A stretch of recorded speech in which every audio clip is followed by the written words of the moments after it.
د اذان او د اقامت په منځ کې که څوک دا وظیفه کوي الله پاک به د انسان ته څلور غټې فایدې ورکړي.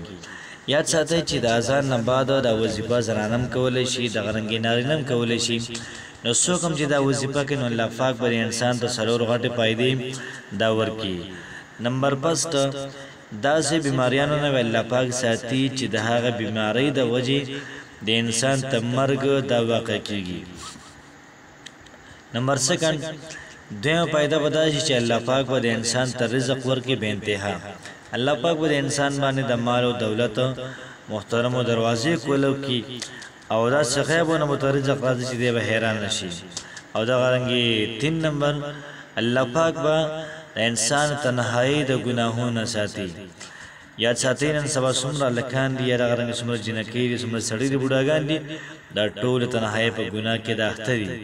او څلورم نمبر دا چې الله پاک د انسان د ظالم د ظلم نه دا محترم ساتي. بسم الله الرحمن الرحیم. شروع کوم د ډیر زیات بهون کی او د ډیر زیات مهربان رب باندې درود شریف په نبی کریم صلی الله علیه و آله وسلم باندې دا په آل باندې او په ټول صحابه کرام باندې. محترمون چې کومه زمونږ وظیفه ده ډیره زیاته زبردست وظیفه ده او دا رنګ ډیره زیاته اعلی وظیفه ده. انسان چې کله کله د بازي وظایف واوري او د هغې فائدې محترمو دا واوري انسان ډیر زیات ته حیران شي چې دومره کم عمل سره الله پاک دومره ډیر ثواب څنګه راکوي. محترمو په ډیر زیات کم ټایم کې او په لږ وخت کې صرف 23 پیری چې کله موږ دا وظیفه وکړو ان شاء الله العزیز الله پاک موږ تاسو ته څلور غټې فائدې دا ورکړي. لومبۍ پیدا محترمو دا ده چې الله پاک به د انسان په خراب بیماری باندې مبتلا کوي نه. داسې بیماری چې د هغې د وجې نه د انسان ته مرګ د لاحق کېږي. نو داسې بیمارونو به الله پاک محترمو د انسان دا بچ کوي. او یاد ساتئ چې هر سړی نن سبا د مرګ نه یېرېږي. ولې یېرېږي؟ ځکه چې د مرګ تیاری نشته. که چېرته د مرګ تیاری وي زه به هم تیار وي، تاسو به هم تیار وي، بل څوک به هم تیار وي. د مرګ تیاری شته نه، ځکه موږ د مرګ نه محترمو دا ډېر زیات دا یېرېږي. لکه څنګه چې چا پیپرو ته کار نه کړی او دی ویل پرچو نه دا ډېر سخت یادېږي. امتحان نوم چې اوري نو زړه ډوبېږي. الله پاک د موږ تاسو ټولو ته د مرګ تیاری دا نصیب کړي. لومړی فایده به دا شي الله پاک به په خرابه بیمارۍ کې مبتلا کوي نه. اگر که دویمه فایده دا ده چې الله پاک به د انسان له رزق ورکړي او بې انتها به ورکړي د سهار نه واله ماښام پورې او د ماښام نه واله سهاره پورې. او دغه رنګې هر ټایم هر لمحه هر لحظه انسان د رزق په سوچ محترمو دا لګیا دی.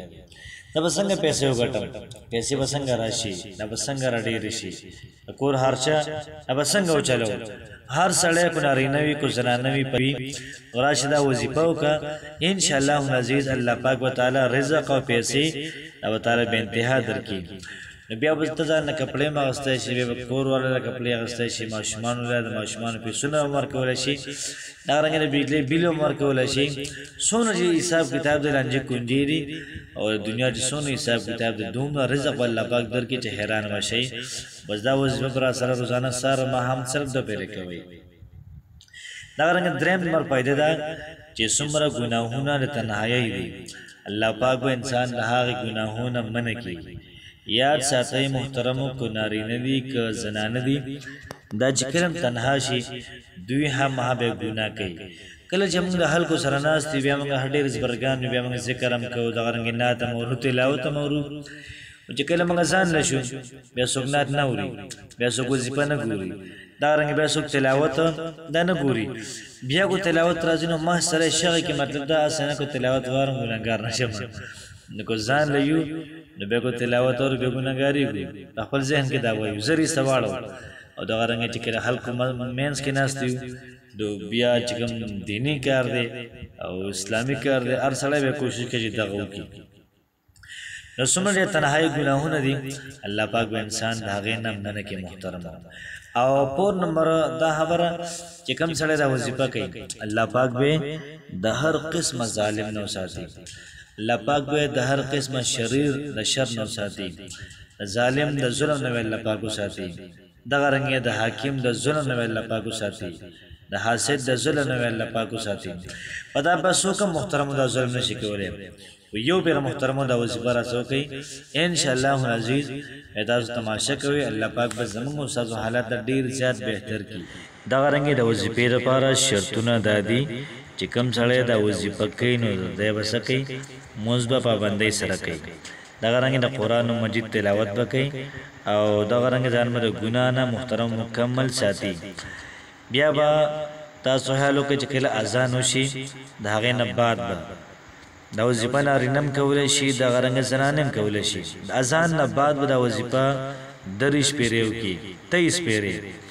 اللهم انی اسالک العفو والعافیه فی الدنيا والآخرة تاسو ته سکرین منکری اللهم انی اسالک العفو والعافیه فی الدنيا والآخرة دا وظیفه محترم 23 پیریو کی نو ساره پکار دا غرنګ ماهم پکار مطلب دا شو چې د ورځې د دو مزونه مخکې د لازمن پکار دا یاد ساته محترم چې دا وظیفه وساره ماهم کو ساره ماهم د ساره مانځنه مخکې او دا غرنګ د ماهم د مانځنه مخکې که د ماهم د مانځنه مخکې ټایم نه ملاوي دو ما زیګر د مانځنه مخکې وکا دا غرنګ ما زیګر ټایم ملاو نه شو او سودن دا نه مخکې وکا او مطلب دا شو چې د دو مزونه مخکې به نه لازمن کو او دا غرنګ د هغه نه بعد سل پیری الله الصمد الله الصمد الله الصمد او بیا د هغه نه بعد محترم درې پیری